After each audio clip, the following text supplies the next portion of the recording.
Alrighty, well, we just got back from watching Captain America: The Winter Soldier, the sequel to Captain America, and basically his Phase 2 Marvel movie after the Avengers. I'm joined by my brother, and just to get our general impressions, I think first of all we should say what we thought of the first Captain America. I liked it. I really liked it. It's my favorite of the Marvel setup movies. Well, I don't know if I call it my favorite, but it's decent. And considering how ridiculous the material could be, um, I think they did a pretty good job of making it relatively credible. All right. So real quick, before we talk about the trailers, before we talk about the trailers, let's just get our general opinion about the sequel. I thought it was better than the first one, and it's definitely one of the better Marvel Avengers setup movies, in my opinion. It's my favorite Marvel movie ever. Really? It's a pretty high bar. I mean, you have the first two Spider-Man movies, you have X-Men 2, you have the Avengers. You think that this trumps all of those? Okay, so we will get more in depth, but first of all, the trailers. And we will have a spoiler section, if I'm not mistaken, like near the end. Yeah, near the end we'll talk about spoilers. And we will warn you. The first trailer we got was we were actually, we were 8 minutes late. And we still caught at least 5 trailers. Yeah. What trailers didn't we catch? That's what I'm asking. But the trailer we walked in on was actually one of the best, or if not the best. X-Men: Days of Future Past. Jake Soda. Which I am really, really looking forward to. Well, given the fact that the only X-Men movie that I've really liked that I've seen is X-Men First Class, I don't think I'm looking as much forward to it as you are. Well, and I'm watching Wolverine tomorrow, so you don't even like the original X-Men movies. I don't. I think they're kind of boring. Even the third one was just massively disappointing.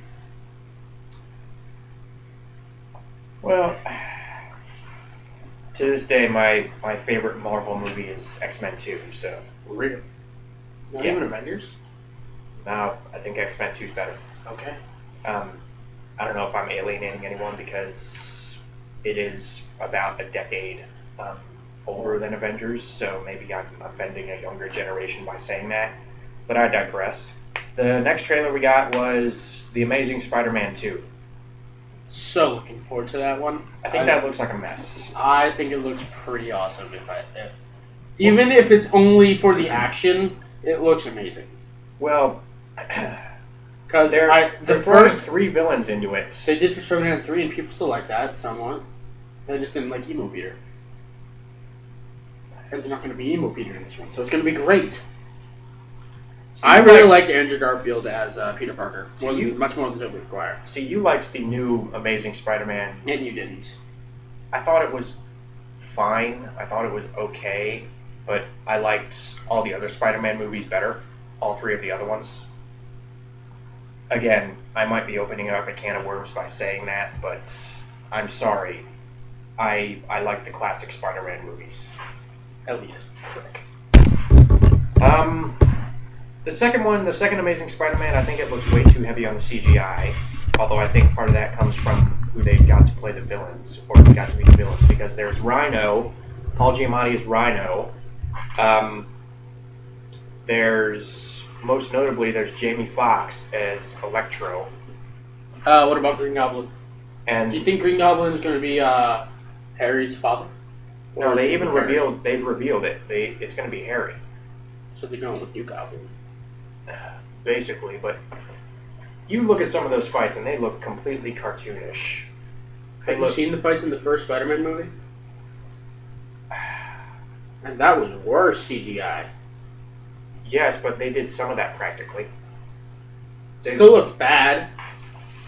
It was 2002. And? Okay, so the third trailer we got was Lucy, the new Scarlett Johansson. It's basically What if people had 100% of the brains active? Now, here's the thing. If I'm not mistaken, that movie is written by Luc Besson, and I like Luc Besson's older work. It's his newer work that I'm not too crazy about, because I really loved Leon the Professional. Isn't that the one with It's the one with Natalie Portman in her first role. Nikita, I thought was a little too weird, but at the same time, I acknowledge that it was a French movie and it's French, and it was by its very nature, it was a little more, let's say, exaggerated in terms of acting than some American espionage movies. But Nikita was okay. I liked Taken and some of Luc Besson's other movies, but lately he's been kind of letting me down.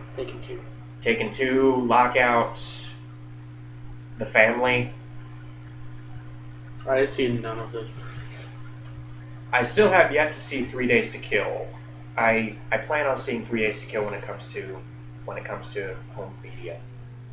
But He never lets me see his phone ever. But when I look at Lucy, not so much in terms of the whole using a bigger percentage of our brains, but it looks like a remake of Nikita. That's what it looks like. La Femme Nikita. Although Scarlett Johansson, I like Scarlett Johansson.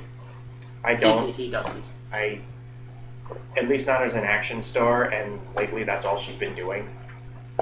Or that's what it seems like, because she was in Hitchcock, but I just don't think she's a very good actress. I don't.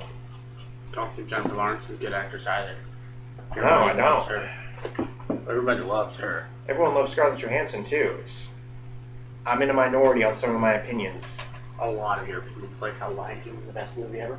I never said Lion King's the best movie ever. I just said, okay, so... Look this up. Anyway, I think Lucy looks interesting.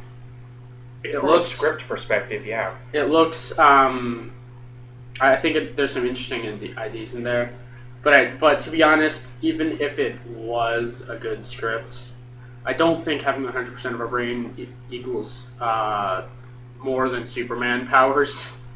So that's kind of a bit far-fetched for me. The next trailer, I think you and I can both agree, was the worst. Maleficent. It looks incredibly stupid, but also incredibly fun. You know, it's supposed to take place in the same universe as the Disney movie. Hence a lot of the cartoonish Disney-esque imagery. And you saw Maleficent shove the 3 fairies into the box. Here's an idea. Why not make it animated?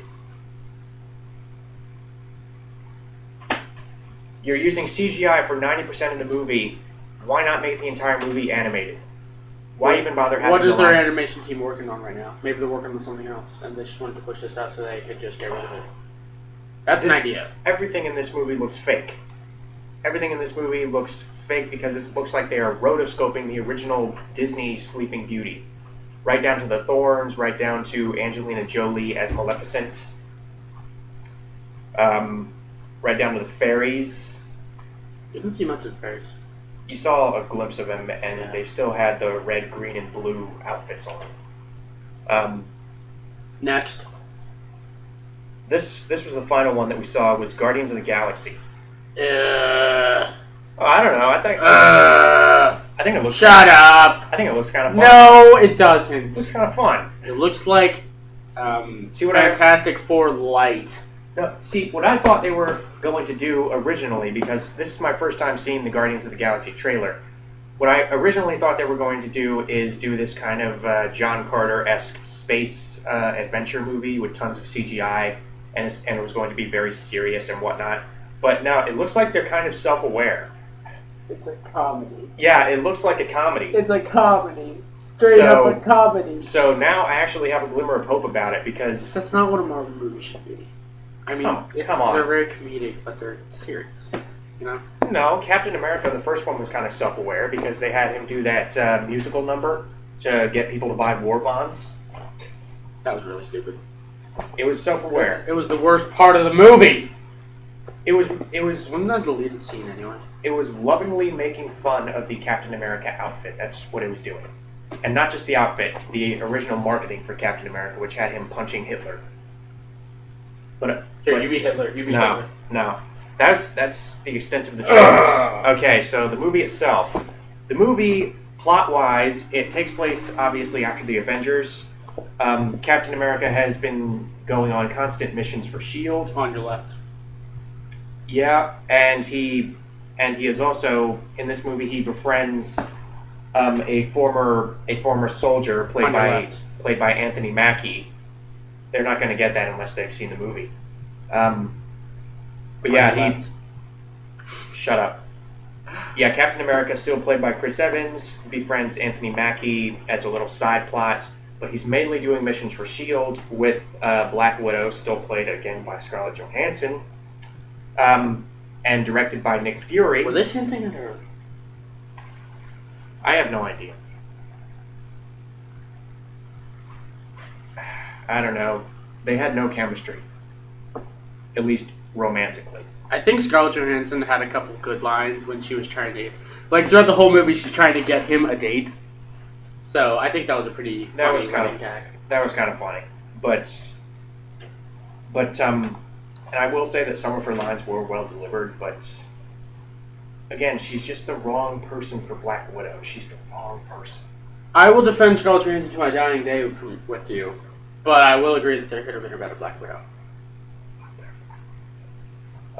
Don't lose examples. I will, but later. No.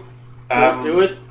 And basically what happens is that Nick Fury has basically been doing this kind of one-sided arms race. He's been basically building these helicarriers for the past 2 years. Called Project Insight. Project Insight. And this is all stuff that's is, explained very, very early. So. What it is, it's kind of like the Cold War and the threat of mutually assured destruction, but again, it's one-sided. It's basically... These weapons of mass destruction are being aimed basically at civilians. Yeah, they pick out people who have said anything bad about really anyone. Yeah, the digital age, it's kind of like this Big Brother thing where and then they target them with the weapons and then they shoot them. Where if they have any reason to suspect you, then you're or if they catch you committing a crime or whatever, then you're dead. Yeah, so it's basically their justification for this is what if we can stop crimes before they happen? And a metaphor for this is Nick Fury's uncle or granddad or whatever. He kept a .22 Magnum. He kept a Magnum gun in his bag. So whenever someone was trying to mug him and went like, "What's in the bag?" he would show them his gun, so that would send them running. That's his metaphor that serves as his justification for this. But unbeknownst to him, S.H.I.E.L.D. might be compromised, and I think that's all we can really give away in terms of. I think you've given away too much. I think you should have just said something might be up with S.H.I.E.L.D. Anyway, that's basically saying the same thing as S.H.I.E.L.D. might be compromised, but I guess. But anyway, I'm not really saying anything that they haven't given away in the trailers, but yeah. Robert Redford was in this movie. Robert Redford and Frank Grillo, two guys who I never thought in a million years would be in a comic book movie, are in this Marvel movie, and they're very good. The acting, except for Johansson, was fantastic all around. Chris Evans is still excellent as Captain America. He really lends a very likable humanity to this. He no longer takes as much shit. Yeah, I mean he really gets to be this. He really gets to be a leader this time around. We get some more insight into his character because he's not really quite sure what he would do if he wasn't working for some type of military force. I mean, he's asked several times in this movie, "What would you do? What would you do?" And he's like, I don't know. Now, that's interesting because basically all we've seen of him so far is him in combat scenarios. Because Captain America, he was fighting Nazis. Avengers, he was fighting the aliens with the Avengers. So we haven't really seen him outside of a combat situation thus far. So to see them kind of contemplate that, I thought was very interesting.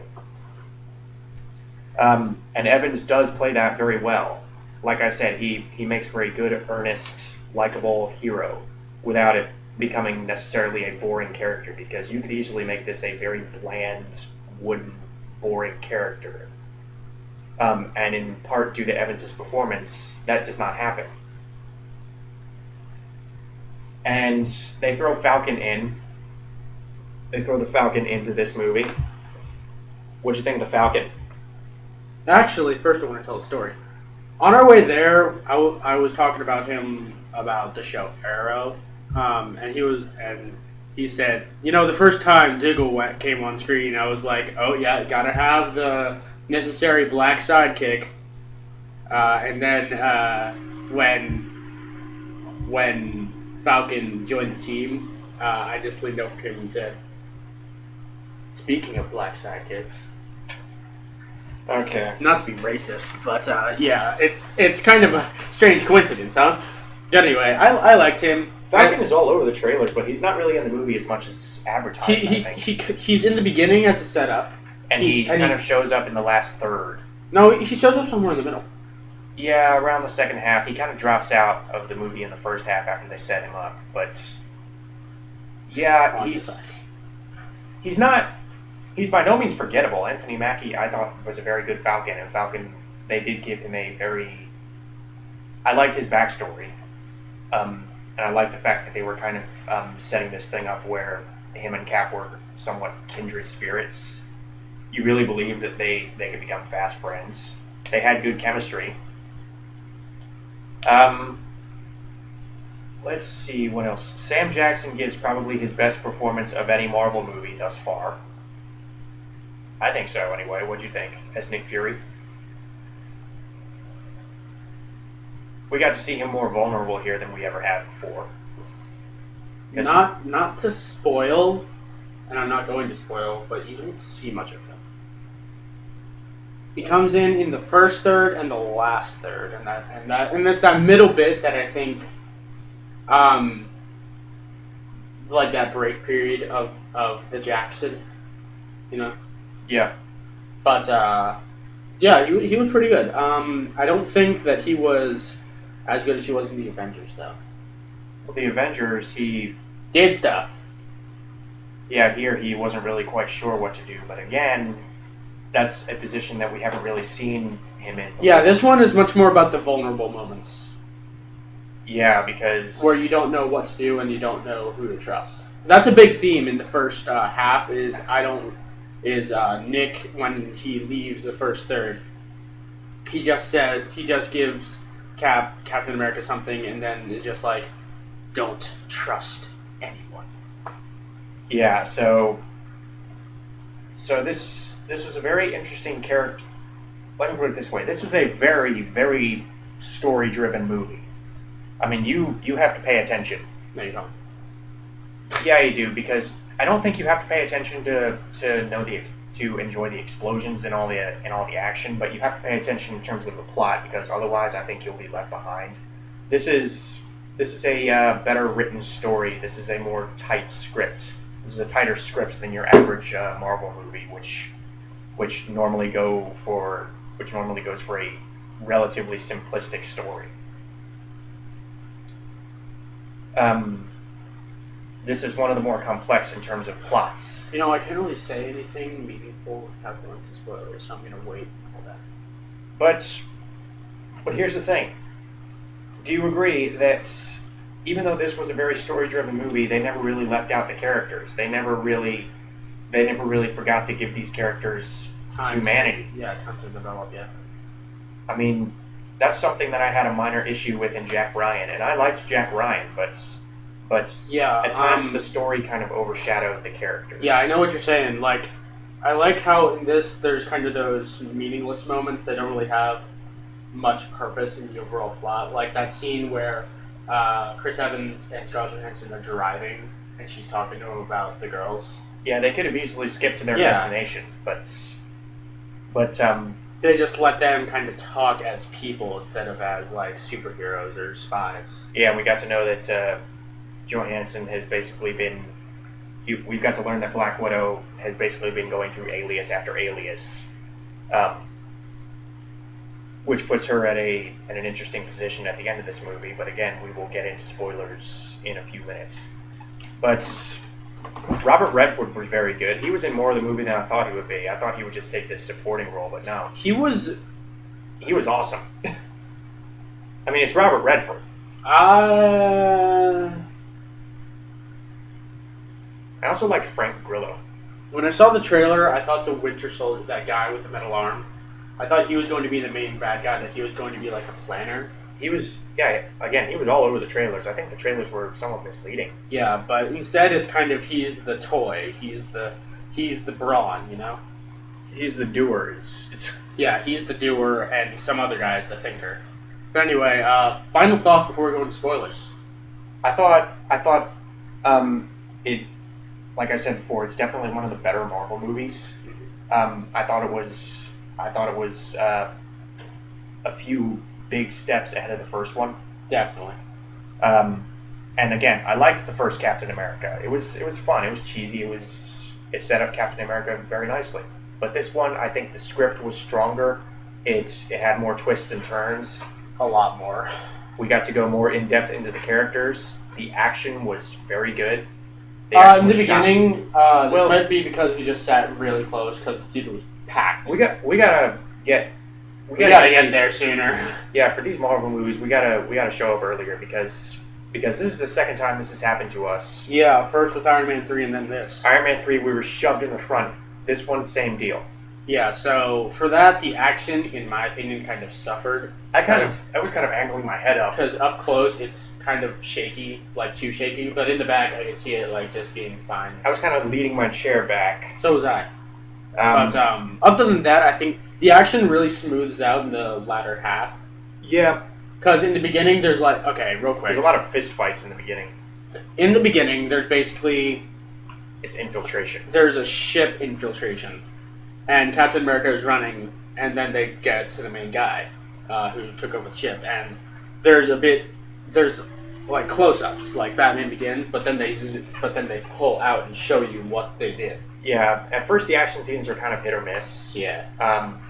But as the movie goes on, they do flow better. The cinematography on them does improve. So yeah, I really like this movie. I did too. Out of 10, I would probably give it a 9 or a 9.2. You said earlier you would give it an 8. Yeah, I don't normally give ratings or scores in these videos, but I think you should. Nah, I don't think. But anyway, I thought it was really good. The script, like he said, was really tight, really solid. Very well written. To me, it's probably the most balanced of the Marvel movies in terms of action, character, and story. It was very well put together. It was very sleek. Yeah. It felt very contained as well, I thought. Aside from the main twist. It felt kind of self-contained. Because it had to do with Captain America and his experience. And that's about it. Yeah, and the twist toward the middle is that... Or maybe around the 2/3 mark. Yeah. Twist kind of affects the other Marvel movies. Even the ones that were before it. Yeah, even... I mean, you will see certain things about the other Marvel movies in a different light. Yeah. But let's get into spoilers. Alright, so thank you guys for watching if you're leaving now. Hope you enjoyed. Subscribe, like, comment. To me, not to him. He doesn't deserve them. But thank you guys for watching. I hope you enjoyed. Subscribe, like, comment. Not criticism is always welcome. Criticize me or him or whoever. And we will see you guys on the next review. Or I might not. But anyway, see ya. And now spoilers. I think the first thing we got to get out of the way, Nick Fury dies. You know, and then he comes back. I kind of wish they'd left him dead. Not because I hate Nick Fury or anything, although he's not exactly one of the most likable characters. I don't think he was meant to be. Well, he's not meant to be, no, but again, I think they should have left him dead. I think when they brought him back at the end, I think it was like, oh, come on, you backed out. This could have been such a bold move. They already made a bold move, and you know it. Well, yeah, they made a bold move, but they could have gone 2 for 2. I know, but I am kind of half and half on this as of right now. If I see it again, I might disagree with you or something, but for now I'm kind of half and half. I think it was a smart choice to bring him back because it's Nick fucking Fury, man. It's Nick freaking Fury. That's like a fan favorite. The fans would die and kill everybody who made this movie. Especially since they got Sam Jackson to play him, the guy who they modeled Ultimate Nick Fury after. Yeah. I don't know. From a storytelling perspective, I think it would have been more effective if they left him dead. And then the second huge spoiler: S.H.I.E.L.D. is dead. S.H.I.E.L.D. is Hydra. S.H.I.E.L.D. is dead. So basically, what happens? Okay, so basically, after Toby Jones from I want to explain it from Captain America. All right, so basically, after Captain America 1 ended, Toby Jones, he was the little simpering Red Skull assistant. He went off and was captured by the U.S. And this was actually inspired by real events, Operation Paperclip. That was actually real. He was basically brought on. They brought back Nazi scientists to work on like a super serum. Not just that. Yeah, they basically wanted to become the dominant power force, like we did. They created S.H.I.E.L.D. Yeah, they created S.H.I.E.L.D., and then the scientist guy, because his body was crippled, he had to transfer his brain. No, it wasn't crippled. He just had a terminal disease. Yeah. He was pronounced terminal, so they put his brain into a computer. This is one thing that I will kind of turn on the movie somewhat for because that was kind of stupid. Because when that showed up, the question that kept hammering in my head was how with the technology that would have been available in the 70s, which is when he said that this happened, how exactly would you go about putting your brain into a computer? Even as recently as 2012, that's when they started putting DNA. And that's the point of Transcendence, the movie Transcendence. That's the whole point of the movie Transcendence. Yeah, but anyway. They kind of just sidestepped that explanation. That German guy started manipulating the S.H.I.E.L.D. agents, basically. And he also had Winter Soldier as an assassin. Yeah, Winter Soldier. We'll explain who Winter Soldier is later. He's Bucky Barnes. No! Anyway. But yeah, S.H.I.E.L.D. was basically created to be the second Hydra. So now, since Captain America is for good, he destroyed S.H.I.E.L.D., basically. And it turns out Robert Redford was a money-grubbing bastard. No, he didn't want money. He just wanted order. He wanted order. Yeah, if he had to be in charge, then so be it. He was basically kind of a neo-Nazi. Yeah. Except here he's a neo-Hydra. So, big spoiler.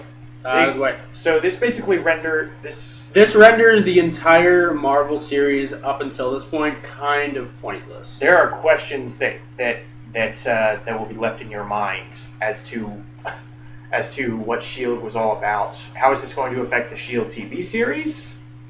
The S.H.I.E.L.D. TV series that takes place before Avengers. No, it did. Yeah, it does, because Coulson's still alive. No, they brought him back. When? They give a really cheap explanation. I'll tell you later. But I don't watch Agents of S.H.I.E.L.D., so I don't really care how this will affect that. But it'll be interesting to see how it affects the future Captain America movies, the next Avengers. Well, the future Captain America, they left it open. Yeah.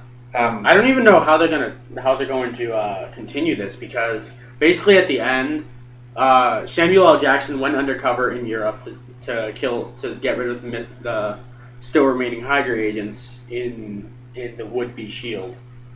Yeah. And Scarlett Johansson went to get a new alias. Yeah, and Captain America resolves to go search for Bucky Barnes. Yeah, who Bucky Barnes basically had his memory erased. Yeah, because he supposedly died in the first Captain America when he fell into that chasm or into that ravine. Yeah, but before that he was actually captured, and apparently he had been experimented on. No. He was captured after this. Well, no, he was captured before the accident. Yeah, and then they recaptured him after he fell and brainwashed him. Yeah, they wiped his memories, put him in like a suspended sleep.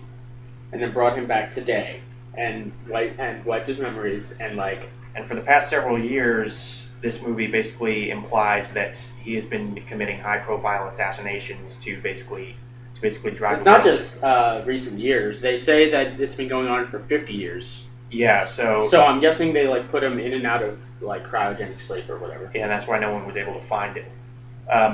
But apparently, in addition to essentially having S.H.I.E.L.D. at their disposal, the covert Hydra organization has basically been kind of making sure the world stays in a state of chaos or at least disorder. So they've basically been kind of manipulating the world so that they could eventually purge the world of disorder now with the helicarriers that they built. And they plan to wipe out an entire city as a demonstration. So it's a lot to swallow, and I would be lying if I said that they deliver it smoothly, because, like I said, it is a lot of information to deal with, a lot of very significant information. I think the fact that it's this good, I kind of excuse that fact, because I think they could have given us a little more time to digest it. If that's a minor complaint, very minor in the grand scheme of things, but I would have liked a little bit more time in the movie to digest it. Yeah. So, what do you think of Bucky Barnes as the Winter Soldier? He was intimidating when he needed to be, and he was also very sad when he needed to be. Yeah, He was like in around the 2/3 mark. You see him like being his memory wiped, and he was having flashbacks of when him and Captain America or Steve Rogers were before the war. not just before the war; during the war. During the war, and then eventually his fall. And then you glimpse like a gone arm. Yeah, he has a robotic arm now. So yeah. I was surprised Captain America could take those punches. It's like, oh, dude, that was your middle hand. Yeah, and he caught the shield and threw it back at him. That would hurt my stomach. But real quick, let's talk about the post-credit scene because we only stayed for one, and it was a mid-credit scene right after the main credits with it introduced more Nazis. No, it introduced more Hydra. Well, it introduces more Neo Hydra agents. It shows that they have Loki's scepter, and it also Loki's shows that scepter, and they have Quicksilver in custody, Quicksilver and Scarlet Witch. I don't know who they are. I know who Quicksilver is, sort of. They're Magneto's kids. Yeah. Which this probably does not take place in the same continuity as the X-Men movies. That'd be funny. But I don't know. That kind of bugs me that Marvel got the rights to Quicksilver and Scarlet Witch. Didn't they already have the rights? Yeah, but Marvel got to put Quicksilver and Scarlet Witch into their movies, which means that most likely, since Fox owns X-Men, they're not going to get to put those characters into the X-Men. Maybe they split the copyrights. Well, Fox is being very dastardly very selfish about the X-Men movies, and like, we're not going to give up the rights because X-Men is still making us money on it. Give it to Marvel, please. They make better movies. And from what I've heard, they're nicer than you. But anyway, is that it? And they don't have a really crappy news channel either. Is that it? No. I don't know. From what little we saw of these characters, they looked pretty accurate. I think Elizabeth Olsen is going to be a lot of fun as Scarlet Witch. Granted, I haven't exactly seen her in a lot of movies because she's still relatively new as opposed to her big twin sisters. But she's going to be in Godzilla. Looking forward to that. I'm totally going to be in that review. So yeah, that was our 2 cents on Captain America: The Winter Soldier. Go see it. And if we've spoiled anything, hey, you were warned. So that about does it. And I will be back later with On your left.